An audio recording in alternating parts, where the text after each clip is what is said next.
What's up, everyone? Welcome to TYT. I'm your host, Anna Kasparian. Cenk Uygur will be out for the week, but joining me today, the lovely Wosny Lambre, host of Woznia on our Twitch channel. Check him out at twitch.tv/TYT, and also culture and NBA writer for The Ringer. What's up, Woz? I'm good. Good to see you again, Anna. Good to see you. It's been a while since we've done the show together. Yeah, it dawned on me this morning. I was like, oh, wow, me and Anna haven't done the two-man tag team thing in a really long time, but I know it's gonna be fun. It's, it's like riding a bicycle. Well, not only that, I mean, you're the perfect person to have on the show today to help me unpack the Frito-Lay strike that's taking place in Topeka, Kansas. I'm really looking forward to having that discussion with you. And unfortunately, we also have to dive into what appears to be a manufactured controversy in Los Angeles, California regarding a Korean spa. So we'll give you all the details on that and what the latest updates are in regard to police using excessive force toward protesters of this manufactured controversy. So we'll get to that later in the second hour of the show. But as always, just want to encourage you guys to like and share the stream, get as many people to hear the message that TYT has. And it's an easy way to support us by just sharing the stream, letting people know about what we do and what we're covering. So before we get to all the stuff that I teased, I want to start off with a different story, a story involving spyware, surveillance, and authoritarian governments essentially using this software to keep an eye on activists, journalists, and dissidents. The story is insane. It's been developing for several months now. Luckily, we have more details that I'm going to share with you. So let's get to it. Journalists, activists, and dissidents have been targeted by authoritarian governments using spyware from an Israeli cyber surveillance company known as NSO Group. Now, the spyware in question here is known as Pegasus, and what's pretty terrifying about it is the big names that are associated with its usage. In fact, Jamal Khashoggi and both his fiance and wife are unfortunately targeted by this, and I'll get to those details in just a second. But first, a little bit of context. NSO Group is said to have sold a sophisticated surveillance application known as Pegasus that the Journalism Consortium said appears to have been used to attack or attempt to hack at least 37 smartphones owned by journalists from countries that include Azerbaijan, France, Hungary, India, and Morocco. Separately, a person familiar with NSO contracts says that NSO systems were sold to the governments of Azerbaijan, Bahrain, India, Mexico, Morocco, Saudi Arabia, and UAE.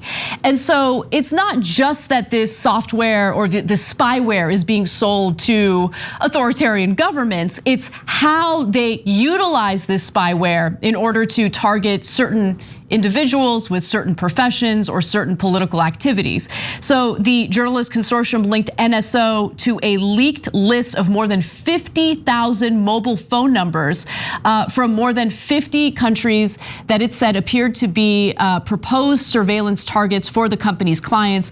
The alliance said the list contained the numbers of hundreds of journalists, media proprietors, government leaders, opposition politicians, political dissidents, academics, and rights campaigners. So as you can imagine, this is not good news by any means for anyone who speaks truth to power, really, especially when the content or the critique is specifically toward authoritarian regimes. Now, I want to go to this video that The Guardian put together to give you an idea of just how invasive this spyware really is. Let's watch. It can access every message you've ever sent. It can access every message you've ever received. It can access every photo, every video, every email. It can turn on your microphone. It can turn on the microphone even when you're not using a phone call and just record what you're doing in the room. It can turn on your camera. It can record what's on your screen. It can access your GPS. It can monitor your location. And it can do all of this without you ever knowing. If you are someone who thinks that you're safe because you use WhatsApp, which is end-to-end encrypted, or you use Signal, it really is meaningless once that Pegasus is on your phone. Pegasus can infect both iOS and Android while remaining virtually undetectable. So one of the ways that Pegasus will attack your phone is through what's called a zero-day vulnerability. This is a vulnerability that the phone's manufacturer doesn't yet know exists. And I just want to reiterate something that was implied in that email. In that video. Pegasus can steal a phone's content and turn on its microphone for real-time monitoring, according to cybersecurity experts. So Waz, I want to bring you in because there have been some names listed in the reporting on the story. You have Jamal Khashoggi's wife, Jamal Khashoggi's fiance, both being targets of this spyware. Clearly, the Saudi government with Saudi royal or Crown Prince Mohammed bin Salman targeting Jamal Khashoggi is an important component of that. But I wanted to get your thoughts. There's a lot of backlash toward the Israeli government for approving the exporting license necessary for this Israeli-based company to sell the program to authoritarian governments. Do you think that that's where the ire should be directed? Not really. Honestly, we've been on a death march towards this truth in existence basically since September 11th and the Patriot Act, where everybody was like, fine, the government can completely spy on us and monitor us and track us so long as they keep us safe from, I don't know, Al-Qaeda or something, right? Like that was basically the thinking behind it. And nothing has been reversed since. We've only gotten, the spying capabilities of governments around the world has only gotten worse. And to be honest, and I don't know how much people really truly value their privacy or their ability to move freely without surveillance from some government body, which goes unchecked. There are no checks and balances or policing of this behavior. They do this at their own whims, right? I remember when Snowden came out and talked about some of the stuff that the NSA was doing. He was like, yo, there were guys in my office doing this to spy on ex-girlfriends. Right, like nobody's checking this stuff. They do it unimpeded, and yeah, it's scary stuff. But I don't know how much people are truly, alarmed by it. And the Israel factor of it all, this shouldn't shock anybody that an authoritarian Israeli regime would be like, yeah, export authoritarianism elsewhere. Of course, you want to be big brother and all-seeing eye. Yeah, and I think you are absolutely correct in noting that this isn't an Israel issue. It's more of a governmental issue, globally speaking, because the United States, with its very clear fear-mongering, convinced Americans that they needed to allow the government to spy in almost indiscriminately in an effort to protect national security. But we know about the abuses as a result of like the Patriot Act. We know about the abuses in regard to this type of spyware being utilized and how it's being utilized by these authoritarian governments toward anyone who dare criticize them, anyone who dare speak truth to power. But I wonder, do people really care or not care about this? Because I don't think most people are fully aware of just how widespread this kind of spying really is. And I think most people are under the assumption that, well, I'm not really someone who stirs the pot. I'm not someone who's involved in any type of political activism or journalism. So I've got nothing to worry about.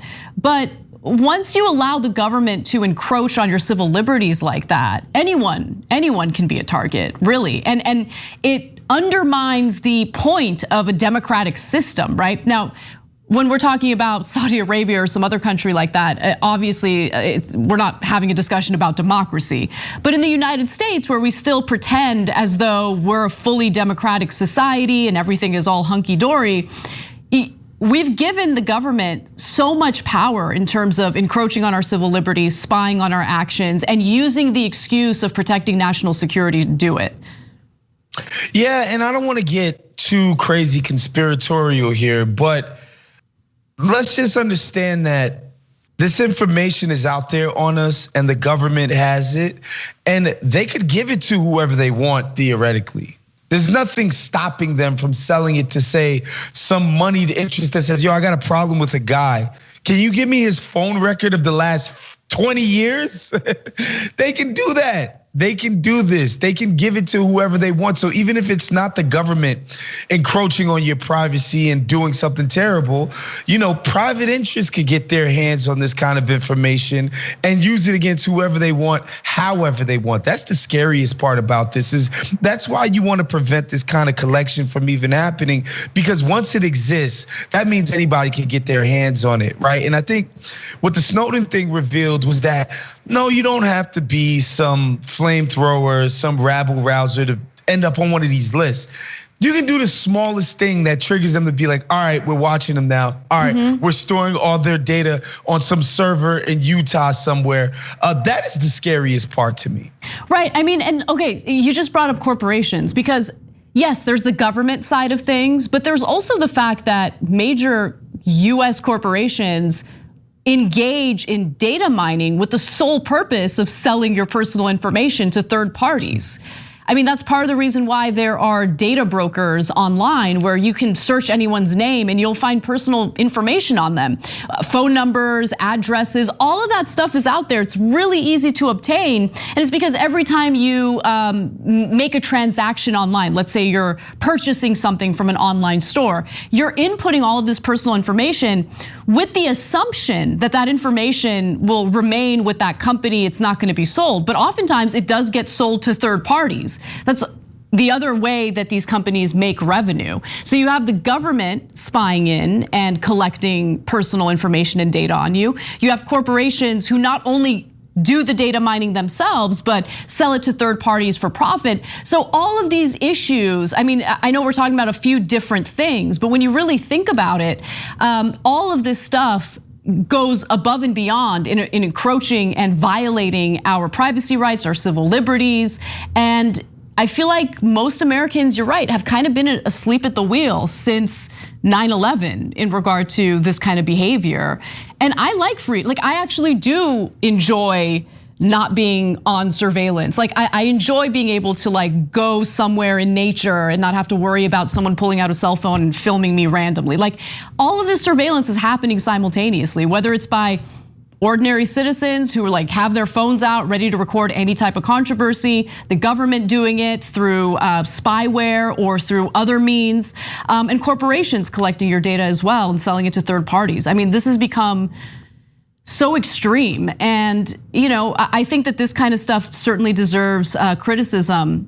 But for those who have problems with, let's say, the US government engaging in spying, the federal government engaging in spying, I think the same criticism should be applied to, let's say, local governments, or let's say the state legislature in Florida demanding that teachers get spied on to ensure that they're not teaching kids critical race theory. I mean, there's always some excuse, there's always something to fearmonger about in order to manufacture consent for these civil liberties violations, but they're taking place. And I don't know, maybe we've gone too far at this point that we can't roll it back, but it does intimidate people from being able to speak out and speak their minds when they do see injustice perpetrated by the government. Yeah, and I think people need to understand that the main reason to do this is not to save you from some perceived threat. That's what they're gonna say. They're keeping us quote unquote safe. The main reason to do this, to hoard people's information, is to one day when they become a problem, is to discredit them. That's it. Yep. I think about, you think about countless rape allegations, right? A woman accuses a person of rape. That person's defense says, well, this person slept with 20 other people, therefore they could not have been raped. It's just to discredit them. And once you have access to people's personal personal, private information. I don't think we realize how much our phones know about us. Like they know everything about us. That's just leaves the door open for some bad actors whenever the case may arise. It doesn't have to be that you're, uncovering Watergate, right? Or that you're, discrediting the Saudi Arabian royal family or whatever. It doesn't even have to be that deep. It could be something else.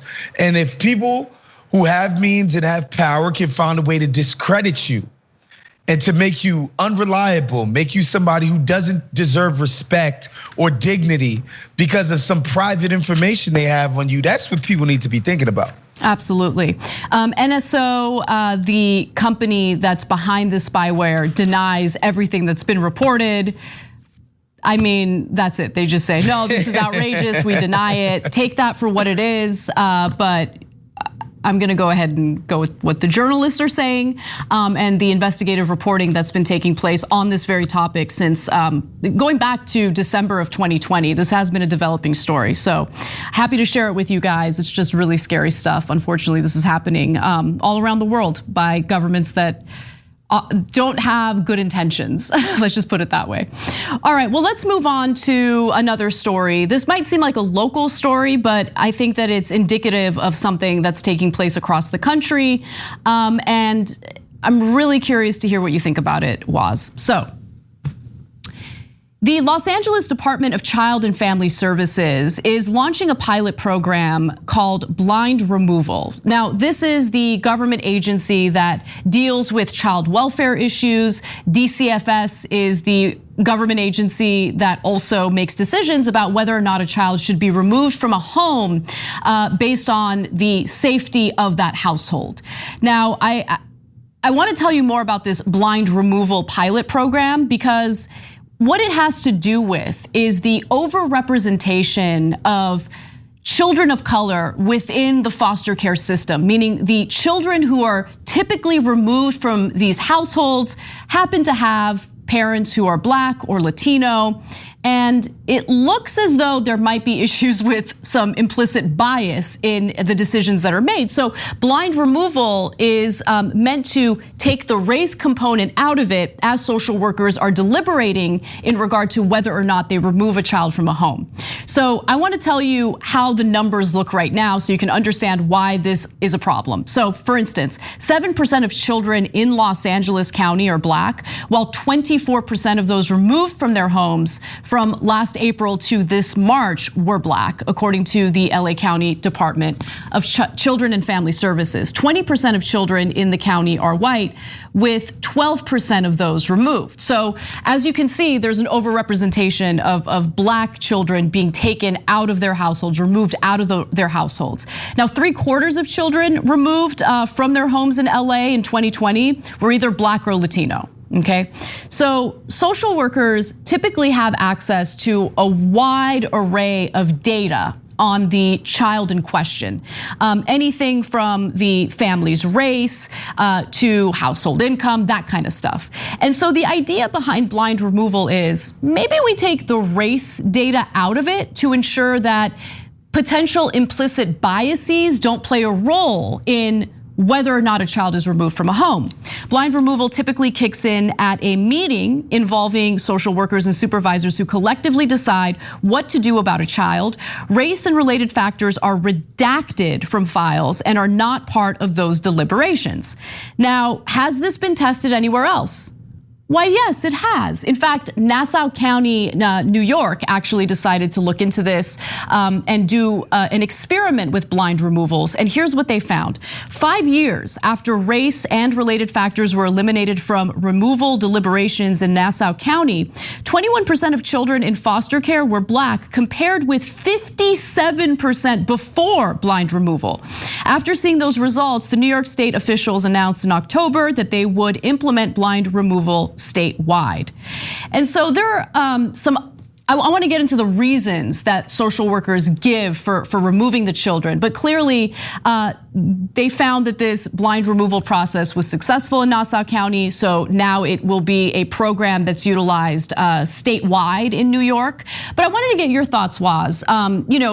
We have these discussions and these debates about class essentialism and race essentialism and all of that. And it seems like in this particular case, race or implicit biases about race play a giant role in the decisions that these social workers make.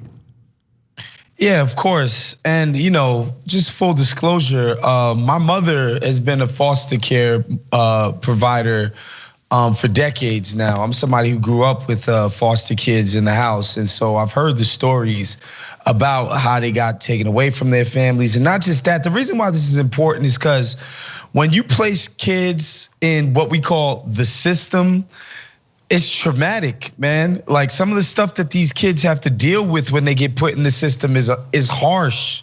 It's hard.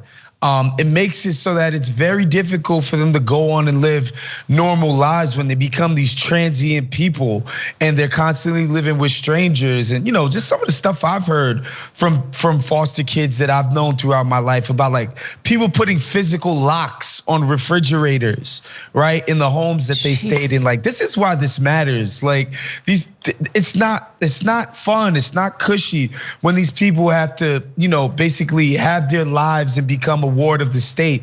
And so, yeah. And by the way, I know in New York City, the social worker force is very diverse.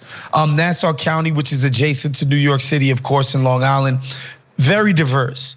And don't think for a second that these implicit biases don't affect Black or brown people.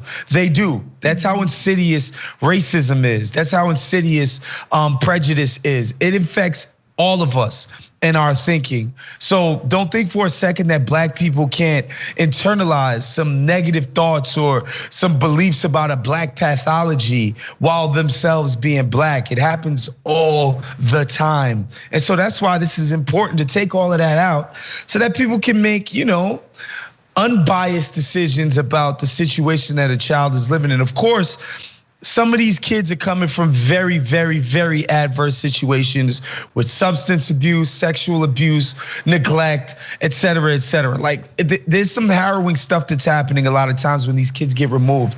But, a good system is doing the work to get these parents in a position where they can bring the child back in a safe, loving, and caring environment.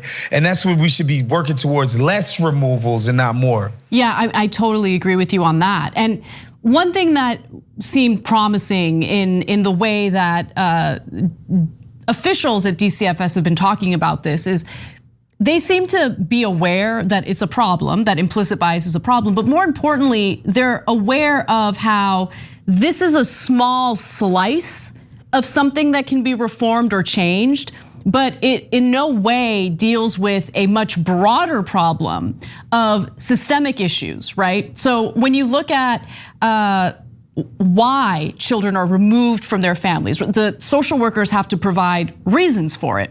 And so here are the reasons that they typically cite.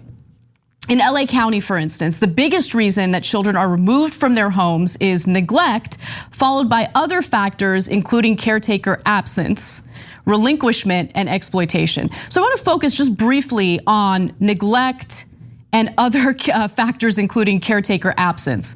So is it because the parent is working a minimum wage job and literally can't afford living in Los Angeles, working full time with a minimum wage job and needs to work more, right? So what's leading to that absence? There's an entire systemic issue here when it comes to the way our economy is set up that also needs to be addressed, right? So there's that. I mean, exploitation is exploitation. There's no excuse for that. If a child is in any way being exploited or abused, he or she is in an incredibly dangerous situation, and that issue needs to be resolved. And then, of course, the third most common reason is physical abuse. But again, like taking a step back and looking at the system as a whole and how it's intentionally set up to put various groups of people at a disadvantage, that needs to be addressed as well. Dealing with the implicit bias with one government agency in Los Angeles, it's a good start. But luckily, DCFS understands that it's not the end all be all, and it certainly doesn't solve the problem completely. Yeah, and it's important for everybody to understand that class and race, they work in tandem to sort of reinforce one another, right? The idea being that if somebody's black, then they are more likely to be of the poorer class. They are more likely to have less access to means, which means they are less likely to be able to provide the essentials for what, a social worker might deem a suitable living situation. And so, I think where we get tripped up is when we disentangle these two issues. They're always forever linked. The reason why people harbor negative feelings towards black people is because one is this idea that they have no means, and that means they're more predisposed to do deviant, sort of criminal, stuff that we don't agree with doing, right? Like that's the point of that idea of blackness being this horrible thing. It's like, no, when you're black, you do these horrible things because of X, Y, and Z. And the financial and economic situations of what people perceive black people to have, or even if you can be black, but you can be from a certain neighborhood that people deem to be harmful or scary or whatever, and not an environment that a quote unquote, a child or a ward of the state should be in. All of those things come into play. You can't separate them out, right? This is not just a race issue. It's not just a poor people issue. They're always working in tandem with one another. Exactly, absolutely. All right, we got to take a break, but when we come back, Senator Lindsey Graham has already floated what the GOP strategy is in the Senate to defeat the Democrats' robust reconciliation infrastructure bill. It's incredibly frustrating, but it gives you a sense of just how far Republicans will go to ensure that they get what they want. So come right back, I'll share those details and more.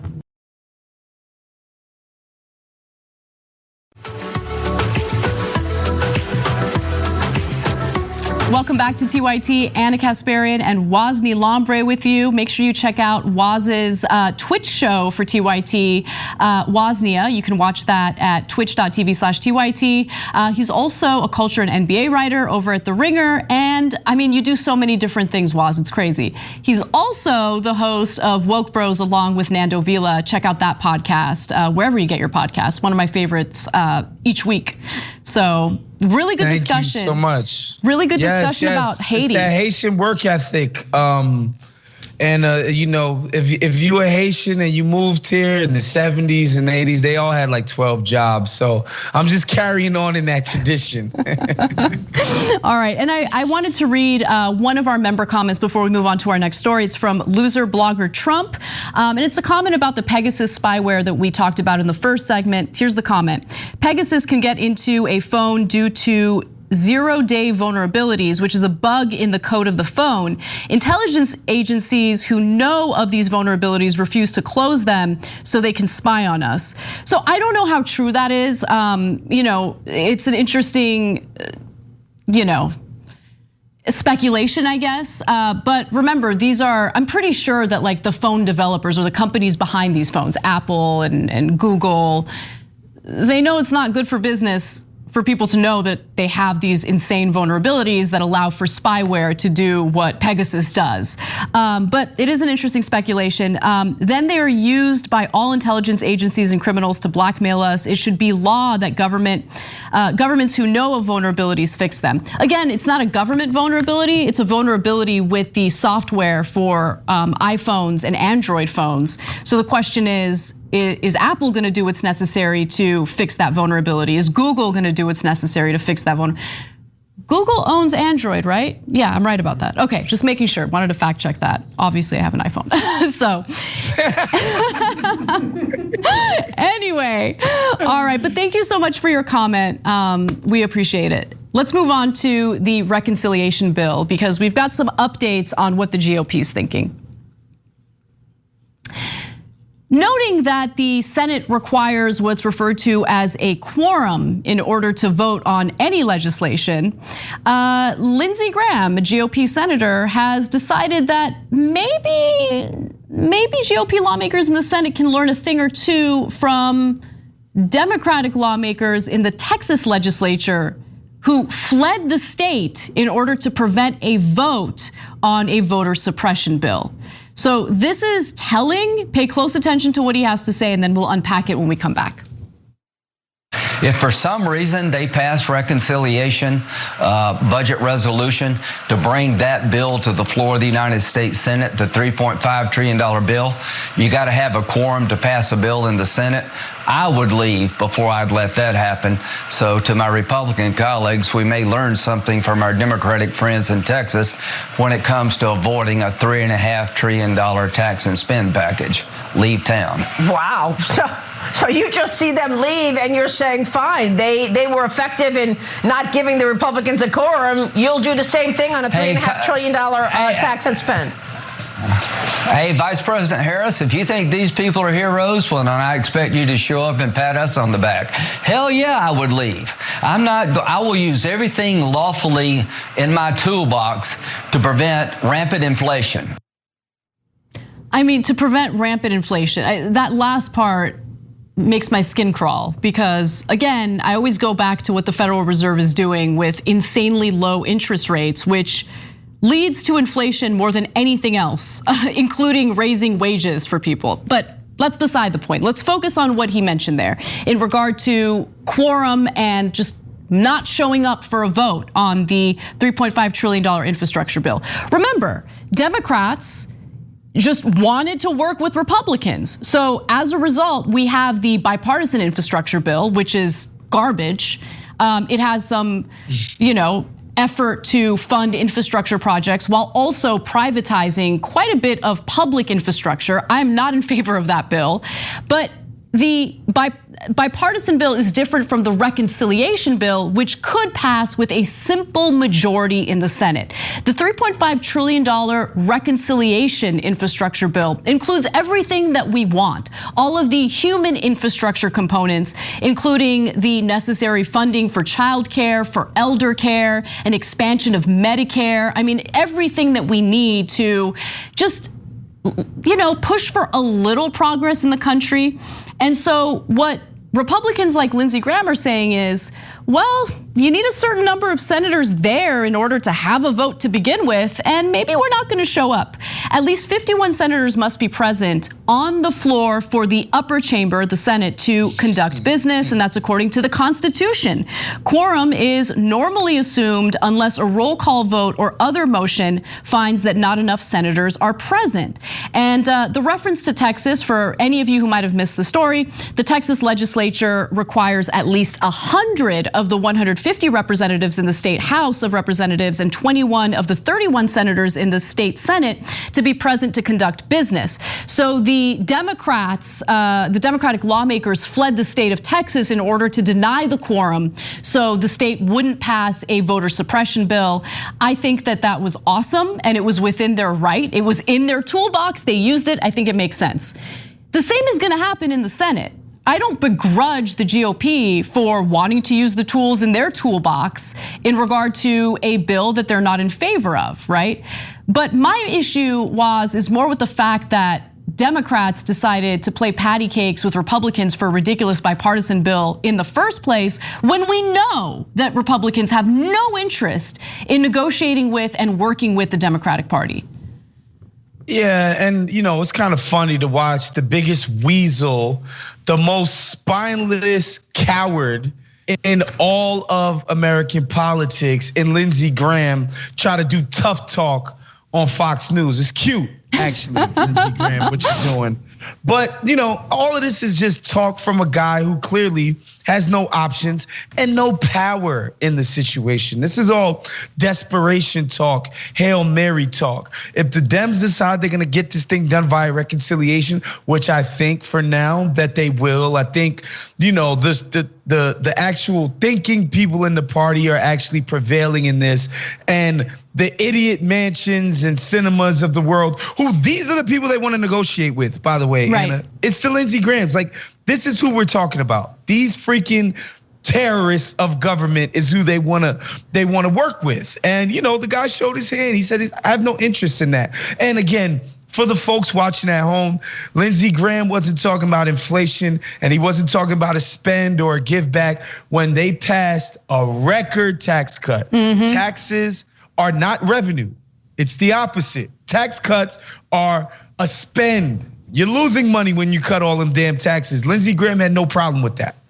Yeah, I mean, the whole Senate parliamentarian and reconciliation rules in the Senate, it's all ridiculous, right? Because the legislation would need to have an impact on the federal budget. It doesn't even matter if it's a positive impact or a negative impact, as long as it has an impact on the federal budget, which the tax cuts for the rich certainly did, it qualifies as something that can pass through reconciliation, which is how the GOP in the Senate was able to pass Trump's tax cuts for the rich in 2017. Now, I'm fascinated by your take, Waz, because you are way more optimistic than I am. I actually think that the reconciliation bill is dead on arrival. There are way too many obstacles in the way to pass this, and I don't think what Lindsey Graham is saying is all talk. I think that Republicans will stop at nothing to ensure that Biden fails, to ensure that he doesn't secure a win. And if they all need to flee the Senate on the day that there's a floor vote on the reconciliation infrastructure bill, I think that every single one of them will be gone. I think they'll flee. You know, it's interesting. I feel like this entire infrastructure process has been one big dog and pony show where, you know, the White House and their subordinates have felt the need to performatively be like, look, we got to take this big bill to the Republicans and try to work with them. And then the Republicans like Lindsey Graham, or even, you know, remember the other day, Mitch McConnell went back to Kentucky.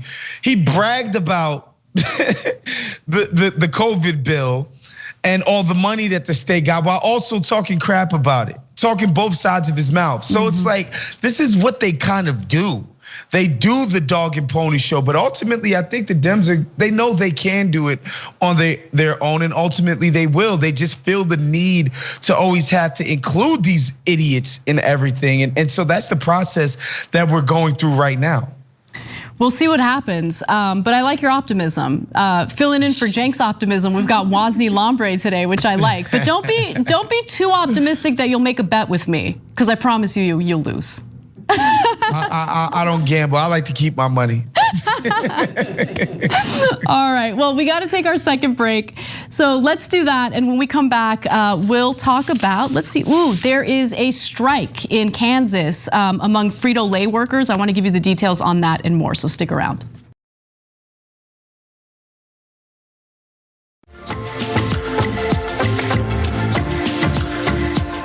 What's up, everyone? Welcome back to TYT. Anna and Waz with you. If you haven't done it already, like and share the stream. Get more eyeballs on it.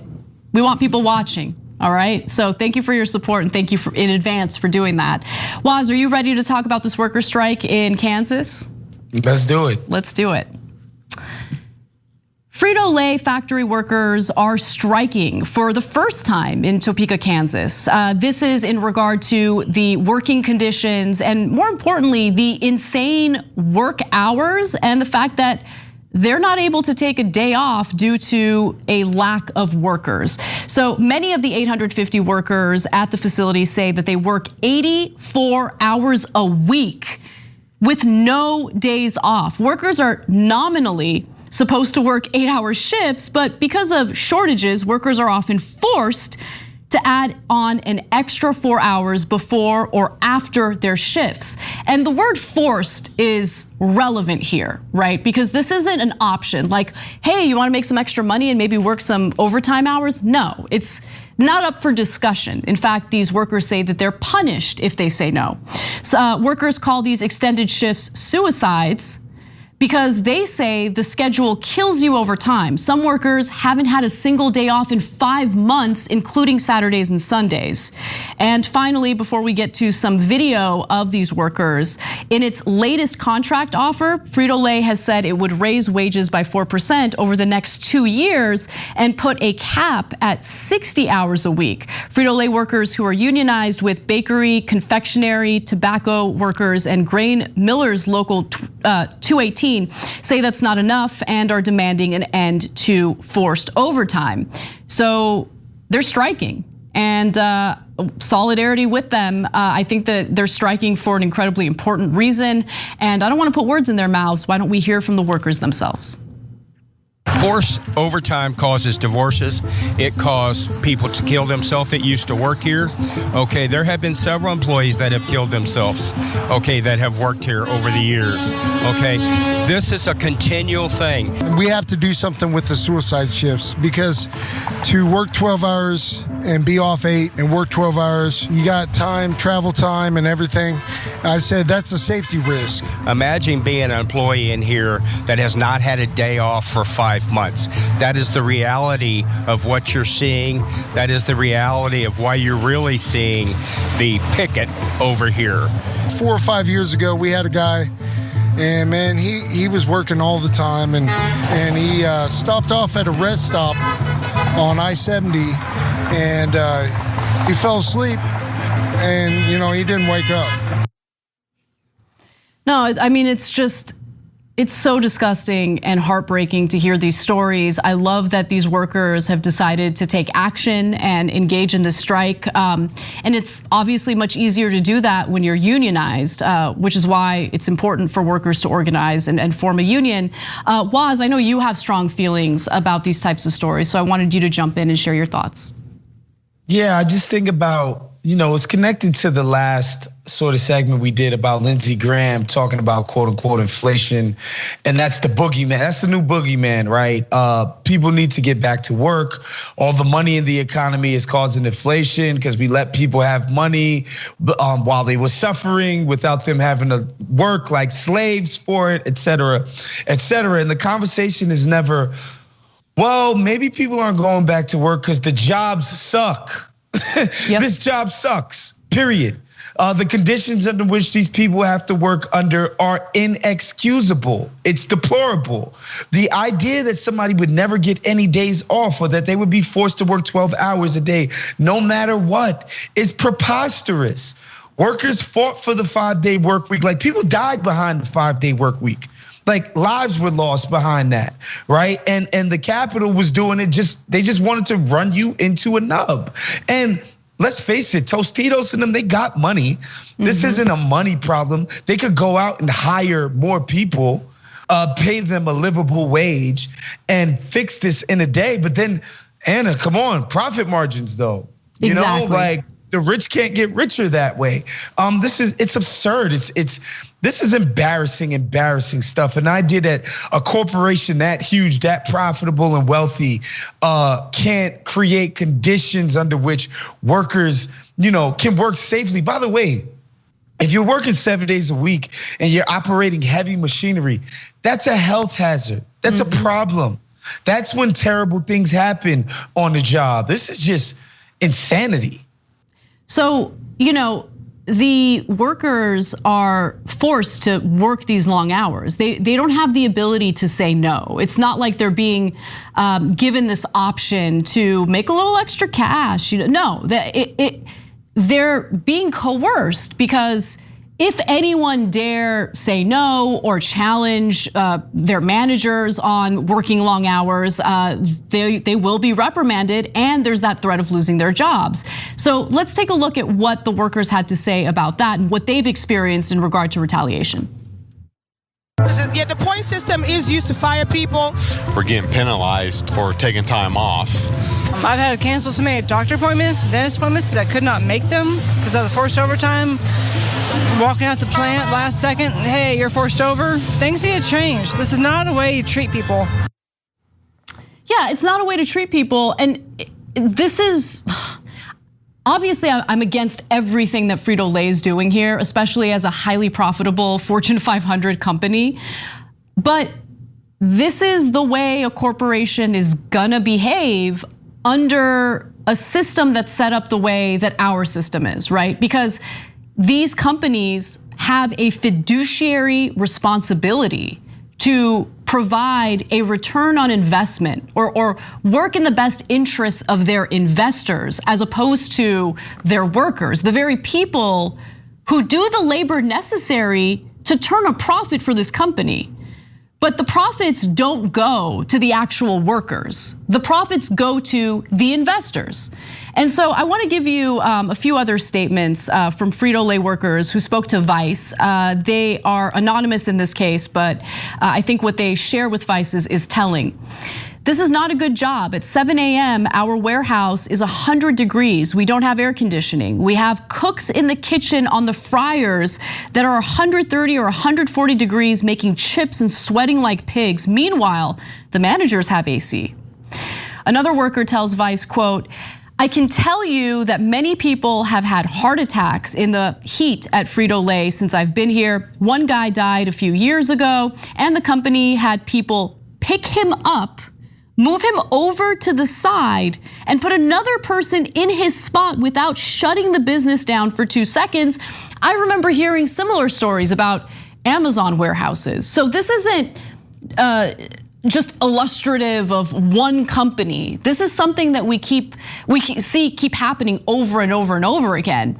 And it's not about a company's identity. It's about the system under which these companies are functioning and where the incentives are. The incentives are for the investor class, right? To do right by them, not to do right by the actual workers who are helping this company turn a profit in the first place.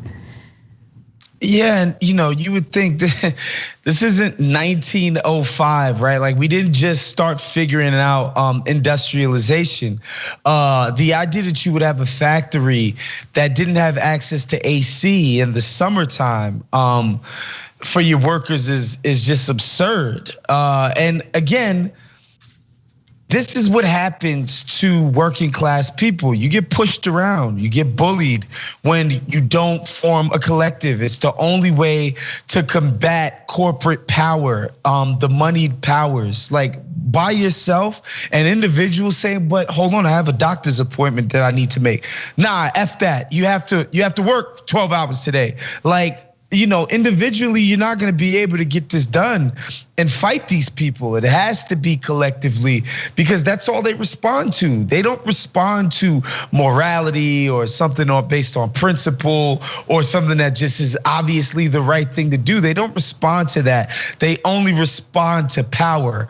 And you can't achieve any power by yourself as a worker. So again, I'm very heartened by the fact that these people have decided collectively that they're going on strike to stick it to these damn people. Absolutely. And as I mentioned earlier, these are workers who are unionized, which is a good thing because this might be the first time that they're striking, but understand that under a union, these workers have additional protection. So they're able to strike, right? Now, there's the other side of it too, which just briefly I want to tackle because unionized workers should be represented by the union and they should get regular raises. But some of these workers are saying that they haven't gotten raises in decades. For instance, one worker told Vice, I make $20.50 an hour after working 37 years here.